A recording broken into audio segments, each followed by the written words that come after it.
السلام علیکم، اردو اسٹوریز میں آپ کو ویلکم کرتے ہیں۔ یہ کہانی ہے ایک چنتن نام کے آدمی کی جو ایک وپاری تھا اور شہر جا کر اپنا کاروبار کرتا تھا۔ وہ گندم کا، کبھی کپاس کا اور کبھی کوئی کاروبار کرتا تھا۔ وہ کپاس لے کر بالی کے اوپر شہر جاتا اور اس کو شہر جا کر بیچ دیتا تھا۔ بالی کو اوپر بوریاں لاد کر، بالی ایک گدھے کا نام ہے، بالی کے اوپر وہ بوریاں لاتا اور ندی کو پار کر کر اس کو شہر جانا پڑتا تھا۔ وہ بڑے دھیان سے بالی کو ندی پار کرواتا تھا۔ بالی بڑا آلسی تھا، اس کو شہر جانا بالکل بھی پسند نہیں تھا۔ بالی جب ندی پار کر لیتا تو چنتک بڑا خوش ہوتا اور اس کو لے کر شہر جاتا اور اپنا مال ادھر شہر میں بیچتا اور اس کو جو مزدوری ملتی اس کو لے کر وہ گھر واپس آ جاتا۔ بالی بھی اس کے ساتھ ساتھ آتا۔ آتے ہوئے بالی بڑا خوش ہوتا کیونکہ اس کے اوپر کوئی بار نہیں ہوتا تھا۔ بالی جنگل کے راستے سے ہوتے ہوئے دوبارہ ندی پار کرتا اور گھر واپس آتا۔ جیسے ہی بالی گھر آتا تو چنتن اسے بہت پیٹ بھر کر کھانا دیتا، کیونکہ چنتن جانتا تھا کہ اس کے پاس یہی ایک ذریعہ ہے کاروبار کرنے کا اور یہ اس کا ایک اللہ نے وسیلہ بنایا ہوا تھا۔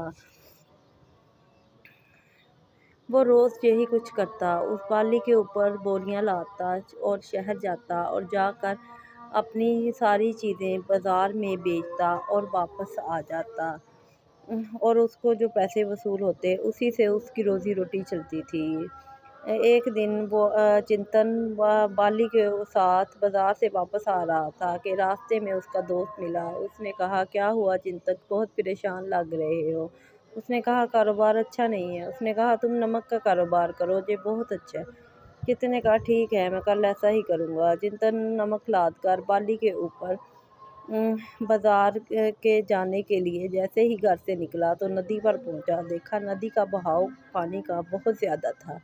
چنتن بہت زیادہ پریشان ہو گیا۔ اس نے کہا، مجھے بہت دھیان سے ندی پار کرنی ہوگی۔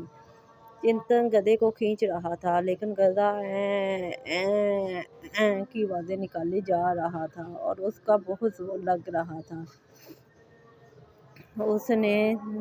چنتن نے دیکھا کہ جیسے ہی وہ ندی میں بیٹھ گیا تو سارا نمک اس کا بہہ گیا۔ چنتن گھر واپس آ گیا کیونکہ اب اس کے پاس شہر جانے کے لیے کچھ نہیں بچا تھا۔ بالی بڑا خوش ہوا۔ اس نے کہا، چلو آج تو مجھے شہر بھی نہیں جانا پڑا۔ اس لیے بالی بہت خوش تھا اور گھر آ کر اس نے سوچا، میں روز اب ایسے ہی کروں گا۔ دوسرے دن پھر بالی کے اوپر چنتن نے بوریاں لادی تو گدھا گدھا ہی ہوتا ہے، اس نے پھر وہی کام کیا جیسے کل کیا تھا۔ ایسے ہی چنتن کا پھر سارا نمک پانی میں بہہ گیا اور چنتن جیسے ہی ندی پار کی دیکھا تو اس میں کچھ نہیں بچا تھا۔ چنتن بہت پریشان ہوا۔ اس نے کہا، چلو پھر گھر واپس جاتے ہیں۔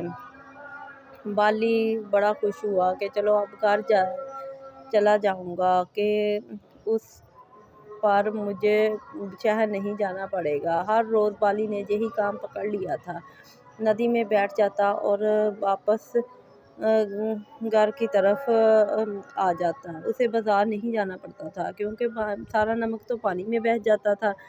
چنتن بہت پریشان تھا۔ چنتن کو لگا، بالی یہ سب کچھ جان بوجھ کر کر رہا ہے، مجھے بھی اس کا علاج آتا ہے۔ چنتن نے ایک ترکیب سوچی۔ اس نے سوچا، صبح میں ایسا ہی کروں گا، بالی کو تو سزا ملنی ہی چاہیے۔ چنتن نے صبح اس کے اوپر کپاس کی بوریاں لاد دیں اور بالی بڑا خوش ہوا کہ آج تو بس ہلکا ہے، لیکن اس نے کہا، میں شہر نہیں جاؤں گا۔ اس نے جیسے ہی پانی میں گیا وہ بیٹھ گیا۔ بیٹھتے ہی بوریوں میں پانی بھرا، بوریاں بہت زیادہ بھاری ہو گئی۔ بالی اب بڑا پریشان ہو گیا کہ یہ کیا ہوا، بوریاں تو اتنی زیادہ بھاری ہو گئی۔ چنتن بڑا خوش ہوا۔ اس نے اس کو اسی طرح سامان کے ساتھ شہر لے کے گیا اور واپس لے کر آیا۔